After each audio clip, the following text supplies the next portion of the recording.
पहा मुलांना, आपलं जे पुढचं आपल्याला जी माहिती दिलेली आहे ती आहे व्यवसाय साखळी. तर बघा, व्यवसाय साखळी म्हणजेच काय की ट्रेडिंग चेन. त्याच्यामध्ये येतं उत्पादक, घाऊक व्यापारी, तसेच किरकोळ व्यापारी आणि ग्राहक इत्यादींची काय आहे ही साखळी झालेली आहे. मग व्यवसाय साखळी GST कशा प्रकारे आकारतात, शासनाकडे जमा करतात, ते एका उदाहरणाद्वारे आपल्याला काय करायचं आहे, पाहायचं आहे. आणि बघा, ही जी साखळी आहे त्याचं जे उदाहरण आहे आपण इथे घेतलेलं आहे की समजा एका उत्पादकाने घाऊक व्यापाऱ्यास एक घड्याळ नफ्यासह 200 रुपयांना विकलं, तर घाऊक व्यापाऱ्याने किरकोळ व्यापारास 300 रुपयांना व किरकोळ व्यापाऱ्याने ग्राहकास किती, तर ग्राहकास ते घड्याळ 400 रुपयांना विकले, तर GSTचा दर किती आहे, 12% आहे. तर उत्पादक, घाऊक व किरकोळ व्यापारी खालीलप्रमाणे करायची वजावट घेऊन उरलेला जो टॅक्स आहे तो कसा भरतात, ते खालील ओघ तक्त्यावरून आपल्याला पाहायचा आहे. आणि बघा, खालील जो ओघ तक्ता आहे तो आपल्याला इथे दिलेला आहे आणि तो असा आहे की उत्पादकाकडून आपल्याला घड्याळ ग्राहकाकडे पोहोचवापर्यंत 3 व्यवहार होतात. प्रत्येक व्यवहारात झालेली जी कर आकारणी आहे ती जमा झालेला कर राज्य शासनाला आणि केंद्र शासनाला कसा पोहोचतो, हे खालील ओघ तक्त्यामध्ये आपल्याला बघायचं आहे. म्हणजेच बघा, एक घड्याळ जी बनवलेली आहे ती तीन कराकडून काय होते, तर 3 स्तराकडून ती पुढे जात असते. मग जो कर आकारला जातो तो केंद्र शासन किंवा राज्य शासन यांच्याकडे कसा पोहोचला जातो, तर बघा, उत्पादकाकडून घड्याळ ग्राहकाकडे पोहोचोपर्यंत 3 व्यवहार होतात. किती व्यवहार होतात, तर 3 व्यवहार होतात. मग प्रत्येक व्यवहारात झालेली जी कर आकारणी आहे ते जमा झालेली कर राज्य शासनाला, केंद्र शासनाला कसा पोहोचतो, हे आपल्याला इथे बघायचं आहे. तर बघा, CGST 24 आणि SGST 24 एकूण GST किती होते, तर 48 होते. मग इथे आपल्याला सांगितलेलं आहे की 36 वजा 24 बरोबर किती, तर 12. मग अशा प्रकारे इथे उत्पादक आहे, घाऊक व्यापारी आहे, किरकोळ व्यापारी आहे आणि ग्राहक आहे. शेवटी बघा, इथे 3 काय होतात, तर इथे 3 व्यवहार होतात आणि चौथा व्यवहार कोणासोबत होतो, तर तो होतो ग्राहकासोबत. म्हणजेच इथे आपल्याला उत्पादकापासून किरकोळ व्यापारापर्यंत ते जे उत्पादन आहे ते पोहोचतं आणि उत्पादक घाऊक व्यापारापर्यंत सुद्धा काय करतो, तर जे उत्पादन आहे ते पोहोचवतो. त्यानंतर घाऊक व्यापाराकडून कुणाकडे पोहोचवलं जातं, तर किरकोळ व्यापाराकडे पोहोचवलं जातं आणि मग किरकोळ व्यापाऱ्याकडून आपल्याला जे उत्पादन आहे ते कुणापर्यंत पोहोचतं, तर ते ग्राहकांपर्यंत पोहोचत असतं. तर अशा प्रकारे त्यांना काय मिळत असतो, तर जो काही GST आहे तो देखील इथे दिलेला असतो, केलेला असतो. म्हणजेच हा जो GST आपल्याला इथे दिसून येत आहे तो शासनापर्यंत काय होतो, तर पोहोचला जातो. तर बघा, इथे आपण बघितलेलं आहे की जो GST आहे तोच इथे आपल्याला पहिला जो उत्पादक आहे म्हणजे जो बनवतो, मग तो काय करतो, आपला जो माल आहे तो कुणापर्यंत पोहोचवतो, तर घाऊक व्यापारापर्यंत. कधी कधी तो डायरेक्ट काय करत असतो, किरकोळ व्यापाराला सुद्धा सेल करत असतो आणि मग त्यामार्फत ग्राहकाकडे देखील पोहोचवलं जातं. मग वरील 3 व्यवहारामध्ये 3 वेगवेगळे आर्थिक व्यवहार एकाच राज्यात झाले आहेत. त्यांच्या प्रत्येकाच्या कर बीजकातील GST जे आहे, जे आकारणी समजण्यासाठी थोडक्यात आपल्याला काय दिलेला आहे, तर हा जो व्यापार आहे तो एकाच राज्यामध्ये झालेला आहे आणि तरी सुद्धा तिथे काय आहे, तर GST जे आहे ती मात्र इथे लागू होत आहे. म्हणून बघा, करबीजक 1 मधील GST आकारणी जी आहे ती करबीजक 2 मधील GST आकारणी आणि करबीजक 3 मधील GST आकारणी. जसं घड्याळाची किंमत किती आहे, फक्त 200 रुपये आहे, पण घड्याळाची किंमत बघा GST पकडून किती होत आहे कुणाकडे, तर करबीजक 2 मधील ती होत आहे 300 रुपये. आणि मग घड्याळाची किंमत जी आहे ती तिसऱ्या तक्त्यामध्ये आपल्याला 400 रुपये दिसून येत आहे. म्हणजेच GST प्रमाणेच त्याची जी किंमत आहे ती काय होत आहे, वाढत जात आहे. जसं CGST हे 6% म्हणजेच 12 रुपये आणि इथे आपण बघू शकतो की CGST इथे किती आहे, 6% म्हणजेच किती, तर 18 रुपये तिला मिळतात. आणि जे शेवटी जसे की आपण तिसऱ्या कर बीजकाकडे बघतो तिथे 28% कर जे आहे ते मिळत आहे कुणाला, तर गव्हर्नमेंटला. आणि इथे बघत आहोत की CGST 6% म्हणजेच 12% देखील इथे कुणाला मिळत आहे? राज्य शासनाला. आणि इथे देखील राज्य शासनाला 18% मिळत आहे. आणि पुढील जे तिसरा बीज आपण इथे बघू शकतो, जो कर बीजक आहे तिसरा, तिथे देखील 24% जे 24% जे आपल्याला इथे दिसून येत आहे की कर हे कुणाला मिळत आहे? तर राज्य शासनाला मिळत आहे. मग बघा एकूण किती होतात? तर 224. याची एकूण जी बेरीज आहे ती होत आहे 336 आणि एकूण किंमत ती जी आहे ती किती होते? 448. म्हणजे बघा 3 व्यक्तीमध्ये हा जो काही व्यवहार आहे तो झालेला आहे. आणि जी घड्याची ओरिजिनल किंमत आहे म्हणजेच GST पकडून तिची खरी किंमत किती आहे? 200 रुपयाच आहे. पण GST पकडून किती झालेली आहे? तर 224 रुपये झालेले आहे. पण तिचा व्यवहार हा कुठपर्यंत झालेला आहे? डायरेक्ट तिसऱ्याशी झालेला आहे. म्हणजे किती इथे झालेला आहे? तर ग्राहकापर्यंत जेव्हा ही घड्याळ पोहोचते तेव्हा तिची किंमत याच्यात दुप्पट होते. म्हणजे 448 रुपये ही झालेली आहे. आता आपण पुढील जो तक्ता आहे ते ह्या गोष्टी ज्या आहेत त्या आपल्याला इथे लक्षात ठेवायच्या आहे. तर बघा त्या काय गोष्टी आहेत की 2 GST धारक व्यापारामधील झालेले व्यवहारच काय म्हणतात? बिझनेस टू बिझनेस, थोडक्यात B2B असे त्याला म्हणतात. म्हणजे वस्तूचे उत्पादन झाल्यापासून ते ग्राहकापर्यंत पोहोचले त्या साखळीतील अंतिम कडीतील जे व्यवहारच काय म्हणतात? Business to customer. तसेच थोडक्यात आपल्याला B2C असे त्याला म्हणता येईल. मग प्रत्येक व्यापाऱ्याने काय केलेलं आहे? आपल्या स्तरावर गोळा केलेल्या इथे करामधून खरेदीच्या वेळी दिलेला कर जो आहे तो वळता करून घेऊन इनपुट टॅक्स क्रेडिट तसेच देय म्हणजे GSTचा जो भरणा आहे तो शेवटी ग्राहकास ते घड्याळ 448 रुपयाने मिळाले. म्हणजेच अप्रत्यक्ष ग्राहकानेच काय केलेलं आहे? इथे कर भरलेला आहे. म्हणजेच बघा इथे जो कर आहे तो व्यक्तीच भरत आहे आणि शेवटी जी मुळातली जी किंमत आहे 200 रुपये आहे. कर भरून 224 झालेले आहे. पण ती मूळ ग्राहकापर्यंत जेव्हा पोहोचते तेव्हा मात्र त्याची जी किंमत आहे ती करामुळे काय होत जाते? तर दुप्पट होत गेलेली आहे. मग इथे आपण ज्या गोष्टी आहेत त्या देखील इथे लक्षात ठेवलेल्या आहेत. आणि वस्तूचे उत्पादन जे आहे ते केल्यापासून ती वापरणाऱ्या ग्राहकाकडे पोहोचेपर्यंत मधल्या प्रत्येक व्यवहारात काय द्यावा लागतो? तर GST आकारला जातो. वस्तू विकताना व्यापाऱ्याने गोळा केलेला कर म्हणजेच काय आहे? आउटपुट टॅक्स आहे.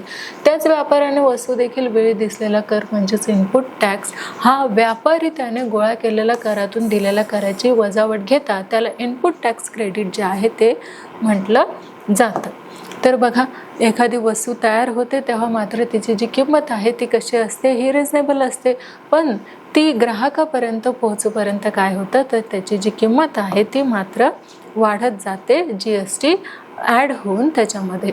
मग बघा देय GST म्हणजेच आउटपुट टॅक्स वजा काय केलं जातं? इनपुट टॅक्स क्रेडिट केलं जातं. मग थोडक्यात शासनाकडे कराचा काय आहे? तर भरणा करताना साखळीतील प्रत्येक व्यापारी त्याने खरेदीच्या वेळी दिलेला जो कर आहे विक्रीच्या वेळी गोळा केलेला करामधून वजा करून उरलेला जो कर आहे तो काय करावा लागतो? तर भरला जो आहे तो भरला जातो. कुठला कर? तर इथे जो कर ठरवून दिलेला असतो तो की श्री रोहित हे काय आहेत?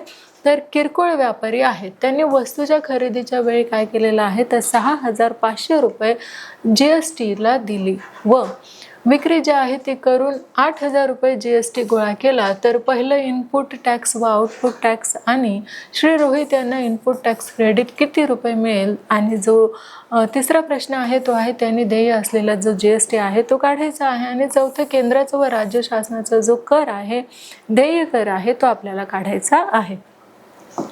तर बघा एका प्रश्नामध्ये आपल्याला 4 प्रश्न जे आहेत ते विचारलेले आहेत आणि पहिला जो प्रश्न आहे तो आपण इथे सॉल्व करून घेतलेला आहे. बघा जे 4 प्रश्न आहेत ते आपण इथे सॉल्व करून घेण्याचा प्रयत्न केलेला आहे की विक्रीच्या वेळी जे श्री रोहित यांचा देय कर आपल्याला म्हणजे शासनाकडे भरायचा जो कर आहे तो आपण इथे बघूयात की विक्रीच्या वेळी घेतलेला आउटपुट टॅक्स किती आहे? 8,000 रुपये आहे. आणि बघा खरेदीच्या वेळी दिलेला इनपुट टॅक्स किती आहे? तर 6,500 रुपये आहे. म्हणजेच इनपुट टॅक्स क्रेडिट म्हणजेच काय येणार आहे की ITC. तर देय कर आहे विक्रीच्या वेळी घेतलेला कर म्हणजेच आउटपुट टॅक्स वजा इथे काय येणार आहे तर इनपुट टॅक्स ITC येणार आहे. मग 8,000 वजा काय येणार आहे 6,500, किती उरलेले आहे 1,500 रुपये. मग केंद्राचा देय कर किती आहे 1500/2 म्हणजेच किती येणार आहे 750 रुपये. 1,500 रुपये आणि केंद्राचा जो देय कर आहे तो आहे 1500/2 म्हणजेच आपण 2ने काय केलेलं आहे 15ला भाग दिलेला आहे, 1500ला भाग दिलेला आहे, किती उरलेले आहे 750 रुपये. मग राज्याचा जो देय कर आहे तो किती आहे 750 रुपये एवढा आहे.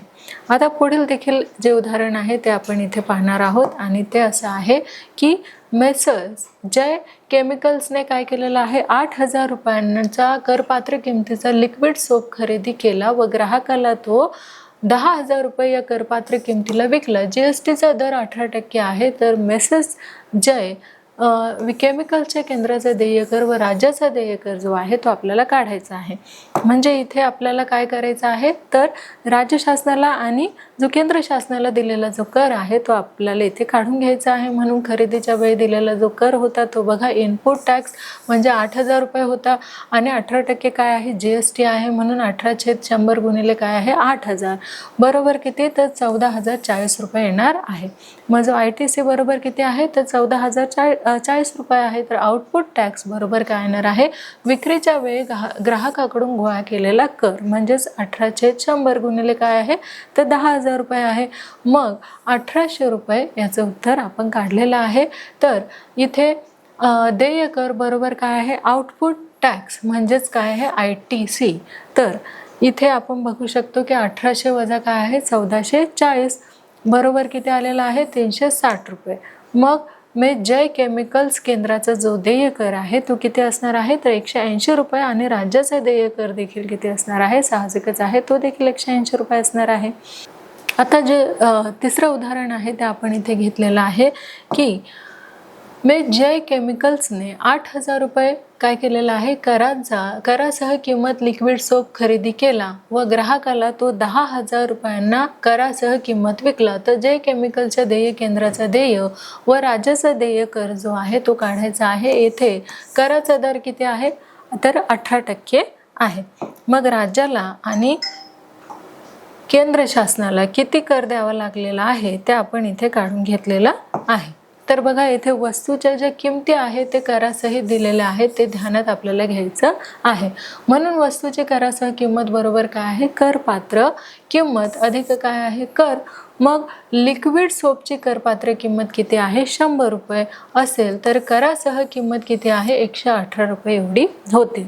म्हणून करासह किंमत छेद काय येणार आहे करपात्र किंमत येणार आहे. हे गुणोत्तर कसं आहे तर ते स्थिर आहे.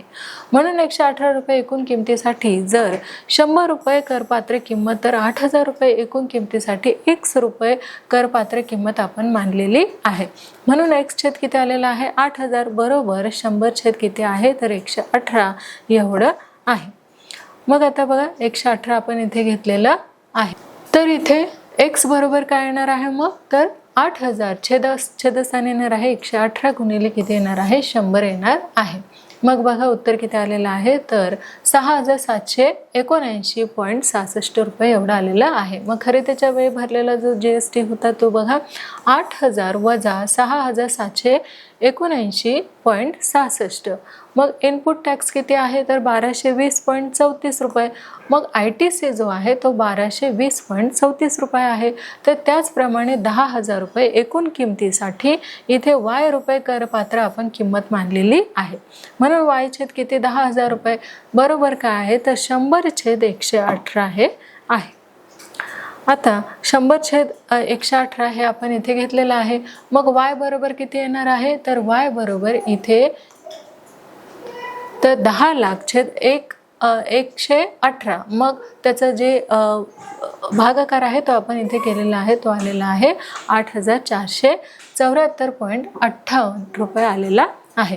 म्हणजे विक्रीच्या वेळी गोळा केलेला जो कर आहे तो बघा किती आलेला आहे आउटपुट टॅक्स बरोबर 10,000 आणि त्यातून वजा आपण किती केलेले आहे तर 8,474 रुपये वजा केलेले आहे. मग किती आलेले आहे की 1,525 रुपये 42 एवढा आलेला आहे. मध्ये एक कर जो आहे तो गोळा केलेला कर आणि तसेच वजा आपण काय केलेला आहे वजावटीचा जो कर आहे तो आपण इथे वजा केलेला आहे. म्हणजेच इथे 1525.42 मधून आपण वजा काय केलेला आहे 1220.34 वजा केलेला आहे. उत्तर आपलं काय आलेलं आहे 305.8 रुपये एवढा आलेला आहे. म्हणजे देयाचा केंद्राचा जो देय कर आहे बरोबर राज्याचा देय कर बरोबर किती होणार आहे 305.8. म्हणजेच त्याला आपल्याला 2ने काय करायचं आहे भागायचं आहे. म्हणून 152.54 रुपये एवढा आलेला आहे. तर जय केमिकलच्या केंद्राचा जो देय कर राज्याचा देय कर प्रत्येकी किती आलेला आहे तर 152.34 रुपये एवढा आलेला आहे. आता जे आपलं चौथं एक्झाम्पल आहे ते आपण इथे घेऊयात की एका सायकल उत्पादकाने घाऊक व्यापाऱ्याला 4,000 रुपये करपात्र किमतीने सायकल विकली आणि घाऊक व्यापाऱ्याने ती सायकल जी आहे ती 4,800 रुपये करपात्र किमतीने इथे दुकानदाराला विकली व दुकानदाराने ती सायकल 5,200 रुपये करपात्र किमतीने ग्राहकास विकली. म्हणजे GSTचा जो दर आहे तो 12% होता. तर विक्रीच्या प्रत्येक टप्प्यावर देय असणारा जो CGST व SGST काढण्यासाठी खालील कृती ज्या आहेत त्या आपल्याला पूर्ण करायच्या आहेत. म्हणून त्याचे उकल जे आहे ते आपण पुढील प्रमाणे करून घेतलेले आहे की व्यवसाय साखळी बघा काय कशी आहे. तर उत्पादक पहिला आहे 4,000 रुपयामध्ये, मग घाऊक व्यापारी आहे 4,800 रुपये, मग किरकोळ व्यापारी आहे 5,200 रुपये आणि मग ती वस्तू कुठे पोहोचली जाते ग्राहकापर्यंत पोहोचली जाते. बघा जो GST आहे तो किती आहे 12% असा आहे. मग उत्पादकाने विक्रीच्या वेळी गोळा केलेला जो कर आहे तो 4,000च्या 12%ने म्हणजेच किती होणार आहे बघा 4 गुणिले 12/100 बरोबर किती होणार आहे 480 रुपये एवढा होणार आहे. 12%ने एवढं झालं 480 रुपये कर.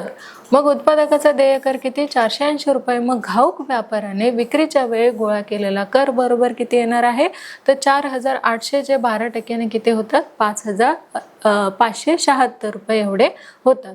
मग घाऊक व्यापाऱ्याचा जो देय कर आहे तो बरोबर घाऊक व्यापाऱ्याने गोळा केलेला कर वजा त्याने घेतलेली काय आहे तर वजावट आहे. म्हणून 576 वजा 480 किती आलेला आहे 96 रुपये एवढा आलेला आहे. मग दुकानदाराने विक्रीच्या वेळी गोळा केलेला जो कर आहे तो 5,200चे 12%ने किती होतं 624 रुपये होतो. मग दुकानदाराचा देय जो आहे तो GST बरोबर किती दुकानदाराने गोळा केलेला कर वजा काय करायचा आहे तर दुकानदाराने घेतलेली वजावट किती आहे 624 वजा किती होणार आहे 576 बरोबर किती आलेला आहे तर 48 रुपये एवढा आलेला आहे. मग आता व्यवसाय साखळी GSTचा भरणा केलेल्याचे जे विवरण आहे ते आपण इथे पाहूयात. व्यक्ती बघा काय आहे उत्पादक आहे, देय आहे, GST किती दिलेले आहे 480 रुपये, देय किती आहे CGSTला किती दिलेले आहे तर 240 आणि SGSTला देखील मिळालेला आहे 240. घाऊक व्यापाऱ्याने बघा जो GST दिलेला आहे तो आहे 96 रुपये म्हणजे CGSTला 48 रुपये मिळालेला आहे आणि SGSTला देखील 48 रुपये मिळालेला आहे. आणि दुकानदाराला बघा 48 रुपये GST द्यावा लागलेला आहे. CGSTला तो 24 रुपये आणि इथे बघा जो दुकानदार आहे त्याला 48 रुपये हा जो GST आहे तो द्यावा लागलेला आहे. CGSTला देखील 24 रुपये आणि SGSTला देखील 24 रुपये द्यावा लागलेला आहे. तसंच एकूण बघा GST किती झालेला आहे तर 624 रुपये. तसेच CGSTला 312 आणि SGSTला देखील 312 रुपये एवढा कर जो आहे तो देण्यात आलेला आहे. आता आपलं जे पुढचं उदाहरण आहे ते आपण इथे घेणार आहोत की नजमा या GST कायदा अंतर्गत नोंदणीकृत दुकानदाराच्या मालकीण आहेत. मग त्यांनी खरेदीवर एकूण GST 12,500 रुपये दिला होता व विक्रीवर एकूण GST जो आहे तो 14,750 रुपये गोळा केला आहे. तर त्यांना किती रुपये इनपुट टॅक्स क्रेडिट मिळेल व त्यांचा देय GST जो आहे तो आपल्याला काढायचा आहे. तर बघा पुढील प्रमाणे आपण तो काढलेला आहे की नजमा यांनी खरेदीवर एकूण जो GST आहे तो 12,500 रुपये दिला आहे म्हणून त्यांना मिळणारे जे इनपुट आहे ते टॅक्स क्रेडिट 12,500 रुपये आहे. म्हणजेच देय GST किती आहे बरोबर आउटपुट टॅक्स वजा इनपुट टॅक्स क्रेडिट येणार आहे. म्हणून 14,750 मधून आपण 12,500 वजा केलेले आहे मिळालेला आहे 2,200 रुपये. म्हणून त्यांचा जो देय GST आहे तो किती मिळालेला आहे तर 2,200 रुपये एवढा त्यांचा काय आहे देय GST आहे. आता पुढील देखील आपण इथे उदाहरणे घेणार आहोत आणि आपलं 6वं जे एक्झाम्पल आहे ते असं आहे की अमीर एंटरप्राइजेसने चॉकलेट सॉसच्या बाटल्या खरेदी करताना 3,800 रुपये GST भरला आणि त्या अकबरी ब्रदर्सला विकताना 4,100 रुपये GST गोळा केला. मयंक फूड कॉर्नरने अकबरी ब्रदर्सकडून त्या बाटल्या 4,500 रुपये GST देऊन विकत घेतल्या, तर प्रत्येक व्यवहारात देय GST काढा. त्यावरून प्रत्येकाला भरावा लागणारा जो केंद्राचा देय कर आहे म्हणजे CGST व GST जो आहे तो आपल्याला काढायचा आहे. तर बघा पुढील प्रमाणे तो आपण इथे काढून घेतलेला आहे. तर पहा मुलांना, त्याचं जे एक्झाम्पल आपण घेतलेलं आहे त्याची उकल आपण पुढील प्रमाणे करून घेतलेली आहे की अमर एंटरप्राइजने विक्रीच्या वेळी घेतलेला जो GST आहे म्हणजेच आउटपुट टॅक्स 1,400 रुपये आहे. तसेच खरेदीच्या वेळी दिलेला GST म्हणजेच इनपुट टॅक्स बरोबर किती आहे 3,800 रुपये. मग देय कर आउटपुट टॅक्स वजा इनपुट टॅक्स असं काढायचं आहे, म्हणून 4,100 वजा किती आहे 3,800 रुपये. उत्तर किती मिळालेलं आहे 300 रुपये एवढं आपल्याला उत्तर मिळालेलं आहे. म्हणजे केंद्राचा जो देय कर म्हणजेच किती तर CGST 300/2 होणार आहे. मग उत्तर किती काढलेलं आहे आपण 150 रुपये काढलेला आहे. आणि राज्याचा देय कर किती आहे मग 150 रुपये. याचप्रमाणे अकबर ब्रदर्सने काय केलेलं आहे तर विक्रीच्या वेळी घेतलेला आउटपुट टॅक्स बरोबर किती 4,500 रुपये एवढा आहे. म्हणून खरेदीच्या वेळी दिलेला जो इनपुट टॅक्स आहे तो किती आहे 1,400 रुपये एवढा आहे. मग देय कर बरोबर किती 4,500 वजा किती होणार आहे 4,100 रुपये. किती मिळालेला आहे 400 रुपये मिळालेला आहे. म्हणून केंद्राचा जो देय कर आहे CGST 400/2 बरोबर किती तर 200 रुपये. मग राज्याचा देय कर SGST बरोबर किती तर 200 रुपये. तर बघा केंद्राचा कर देखील किती मिळालेला आहे आपल्याला 200 रुपये मिळालेला आहे आणि राज्याचा कर देखील आपल्याला किती मिळालेला आहे तर तो देखील 200 रुपये एवढा मिळालेला आहे. आता इथे आपण पाहू शकतो की विविध अप्रत्यक्ष कर संपुष्टात व वस्तू व सेवाबद्दलचे जे वाद आहेत ते संपुष्टात. तसेच व्यापाऱ्यांसाठी राज्यनिहाय नोंदणी आणि GST असणाऱ्या व्यापाऱ्यांना व्यवहाराची व्यवस्थित नोंदणी ठेवून वेळेवर GSTचा भरणा करावा लागतो. आणि व्यवहारात काय असते तर पारदर्शकता असते. साधी व समजण्यास सोपी कर प्रणाली आहे आणि करावर कर भरावे लागत नाही. त्यामुळे वस्तू व सेवांच्या किमती आवाक्यात असतात, म्हणजे त्या वाढतही नाही आणि कमी देखील होत नाही. मग वस्तू व सेवांच्या आंतरराष्ट्रीय बाजारपेठेशी तुलना म्हणून काय होते गुणवत्तेमध्ये वाढ होते. बघा इथे जो हा GST आकारला जातो त्यामध्ये वस्तूच्या ज्या काही किमती आहेत त्या कशा असतात तर स्थिर असतात. मग वस्तू व सेवांच्या आंतरराष्ट्रीय बाजारपेठेशी तुलना म्हणून गुणवत्तेत काय होते वाढ होते. बघा मेक इन इंडियाला काय होते तर गती मिळते. म्हणून ही कर प्रणाली तंत्रज्ञान आधारित केल्यामुळे त्वरित काय होतात तर त्वरित जे निर्णय आहे ते देखील घेतले जातात. मग वस्तू व सेवा कर हा दुहेरी मॉडेल म्हणजेच डबल मॉडेल आहे. म्हणजेच केंद्र व राज्यासाठी एकाच वेळी काय आहे तर समान कर आकारला जातो. म्हणजेच कुणाला जास्त नाही कुणाला कमी नाही. दोघंही राज्यांना काय होतं स्टेटला आणि गव्हर्नमेंटला सेंट्रलला दोघांनाही कसा कर दिला जातो तर सारखा इक्वल कर जो आहे टॅक्स जो आहे तो भरला जातो. आता इथे CGST आणि SGST म्हणजेच UTGST एका राज्यात खरेदी विक्रीचे व्यवहार करणाऱ्या व्यापाऱ्यांसाठी समेळ योजना जी आहे तिच्याबद्दल आपण जाणून घेऊया की ज्याची उलाढाल 20 लाखापासून किती आहे 1.5 कोटीपर्यंत रुपयापर्यंत व्यापाऱ्यांना या योजनांचा काय होतो लाभ होतो. व त्यांना SGST व CGST काय होते वेगळ्या दराने द्यावा लागतो. आणि IGST म्हणजेच काय की आंतरजातीय म्हणजे इंटरस्टेट. तर व्यवहार करणाऱ्या व्यापाऱ्यांसाठी काय आहे पहा नेहमी निरोगी राहण्यासाठी जशा आरोग्याच्या सवयी अंगी बाणाव्या लागतात तसेच आर्थिक आरोग्यासाठी देखील बचत गुंतवणुकीची सवय लावावी लागते. म्हणजे सध्या गुंतवणुकीच्या प्रकारात एवढे वैविध्य आहे की त्याचा अभ्यास व अनुभव दोन्ही असणे काय आहे महत्त्वाचे आहे. व सध्या शेअर्स म्युच्युअल फंड तसेच डिबेंचर्स बॉन्ड इत्यादी गुंतवणूक करणाऱ्यांची जी संख्या आहे ती वाढलेली आहे. मग SIP करण्याकडेही लोकांचा काय आहे तर कल वाढलेला आहे. मग नियमित आवर्ती गुंतवणूक तसेच SIP म्हणजे सिस्टमॅटिक इन्व्हेस्टमेंट प्लॅन आपण ठराविक रक्कम जी आहे ती त्याची ठरवू शकतो. मग या प्रकरणात आपण शेअर्स म्युच्युअल फंड SIP याबद्दल देखील काय करणार आहोत माहिती मिळवणार आहोत. तर तर बघा, व्यक्तीचे स्वतःचे दुकान असणे म्हणजेच दुकानाची मालकी प्रोपायटरशिप असणे, 2-4 व्यक्ती एकत्र येऊन व्यापार करणे म्हणजे भागीदारी, पर्यटनशिप. यासाठी भांडवल कमी लागते, परंतु एखादी कंपनी, उद्योग किंवा कारखाना सुरू करायचा असेल तर मोठ्या भांडवलाची काय असते, इथे गरज असते. हे भांडवल समाजाकडून काय करावे लागते, तर उभे करावे लागते. हा कारखाना किंवा कंपनी सुरू करण्यासाठी इच्छुक असलेल्या व्यक्ती एकत्र येतात व समाजाकडून भांडवल उभे करून कंपनी स्थापन करतात. तसेच इथे भारतीय कंपनी कायदा 1956 नुसार कंपनीची जी नोंदणी आहे ती होते. मग कंपनी स्थापन करणाऱ्या व्यक्तींना कंपनीचे काय म्हणतात, प्रवर्तक म्हणजेच प्रमोटर्स म्हणतात. अशी कंपनी म्हणजेच मर्यादित पब्लिक लिमिटेड कंपनी असते. तसेच कंपनी सुरू करण्यासाठी जेवढा पैसा लागणार आहे त्यास भांडवल असे म्हणतात. या भांडवलाचे लहान लहान समान भाग करतात. हे भाग साधारणपणे ₹1, ₹2, ₹5, ₹10 किंवा 100 इत्यादी किमतीचे असतात. मग प्रत्येक भागात शेअर म्हणतात. हे शेअर्स विकून कंपनीसाठी काय केलं जातं, तर जे भांडवल आहे ते उभं केलं जातं. मग आता आपण पाहणार आहोत तर शेअर्स म्हणजेच काय की शेअर सर्टिफिकेट वर एका शेअर्सची किंमत काय असते, तर शेअर्सची जी संख्या असते, अनुक्रमांक इत्यादी छापलेले त्याचे असतात. म्हणजेच भागधारक किंवा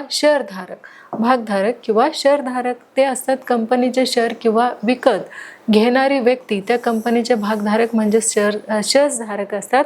आणि भागधारक हा त्यांच्याकडे असलेल्या शेअरच्या प्रमाणात त्या कंपनीचा कोण असतो, तर मालक असतो. हे मग आपण बघितलेलं आहे. भागधारक किंवा शेअर्सधारक जे काय करतात, कंपनीकडून शेअर्स घेतात. तर आता स्टॉक एक्सचेंज म्हणजेच काय की जेथे शेअर्सची खरेदी विक्री होते. तसेच त्यात शेअर बाजार, स्टॉक एक्सचेंज किंवा स्टॉक मार्केट किंवा इक्विटी मार्केट, कॅपिटल मार्केट किंवा शेअर मार्केट असे देखील त्याला म्हटलं जातं. मग समाजाकडून भांडवल उभे करून सुरू केलेल्या म्हणजेच पब्लिक लिमिटेड कंपनी शेअर्स बाजारात सूचीबद्ध असणे असे देखील त्याला म्हटलं जातं. आता दर्शनी जी किंमत आहे म्हणजे फेस व्हॅल्यू FV असं आपण त्याला म्हणू. मग कंपनीच्या शेअर सर्टिफिकेटकडून छापलेली एका शेअर्सची किंमत म्हणजे शेअरचे काय आहे, दर्शनी किंमत आपण त्याला असं म्हणता येईल. मग आता बाजारभाव काय आहे, मार्केट व्हॅल्यू म्हणजेच बाजारभाव. तर ज्या किमतीने शेअर्स बाजारात शेअरची खरेदी विक्री होते त्या किमतीला त्या शेअर्सचं काय म्हटलं जातं, तर बाजारभाव असं म्हटलं जातं. आणि हा झालेला आहे आपला बाजारभाव म्हणजेच ज्या काही शेअर्स आहे त्याची खरेदी विक्री. आता कंपनी स्थापन झाल्यावर जर तिची कामगिरी अपेक्षापेक्षा चांगली झाली तर त्या शेअर्सची मागणी बाजारात काय होते, वाढत जाते. शेअर्सची संख्या तर ठराविक असते म्हणजेच पुरवठा वाढू शकत नाही, म्हणून त्या कंपनीच्या शेअर्सचा भाव काय होतो, तर वाढवला जातो. मग कामगिरी खालावली तर शेअर्सचे भाव देखील काय होतात, ते उतरतात. मग या चढ उताराचा परिणाम म्हणून बाजारपेठेतील निर्देशांक वाढतो किंवा काय होतो, तर कमी होतो. आता बघा, हे आहे शेअर बाजार. मग शेअर बाजारात शेअरचे जे भाव आहे प्रत्येक क्षणी काय होत असतात, तर या शेअर बाजारामध्ये प्रत्येक क्षणी शेअर्सचे जे भाव आहेत त्याच्यामध्ये चढ उतार होत असतात. बदल जो आहे तो होत असतो. मग आता लाभांश बघा, तर कंपनीला आर्थिक वर्षात झालेल्या नफ्याचे वाटप शेअर्सच्या संख्येनुसार भागधारकांना काय होतं, केलं जातं. मग भागधारकांना मिळणारा नफ्याचा भाग म्हणजे लाभाचा अंश म्हणजेच काय आहे, तर तो आहे लाभांश. मग कंपनीची कामगिरी चांगली होत गेली की पर्यायाने कंपनीची मालमत्ताही काय होते, वाढत जाते. म्हणजे शेअर्सवरील लाभांश काय होतो, तर चांगला मिळत असतो.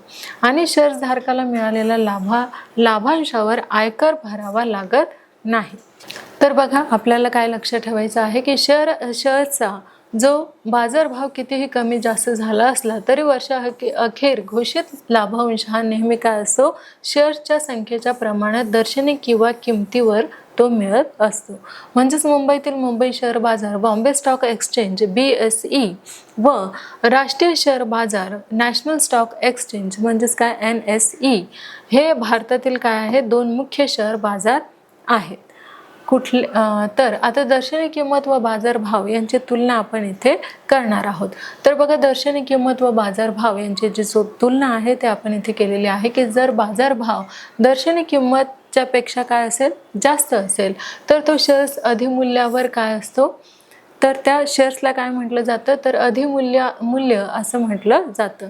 मग जर बाजारभाव दर्शनी भाव हा एकच म्हणजे सारख्याच प्रमाणात असेल तर तो शेअर सममूल्यावर आहे असं म्हटलं जातं. मग जर बाजारभाव दर्शनी भावापेक्षा काय असेल, कमी असेल तर तो शेअर अवमूल्यावर आहे असे म्हटलं जातं.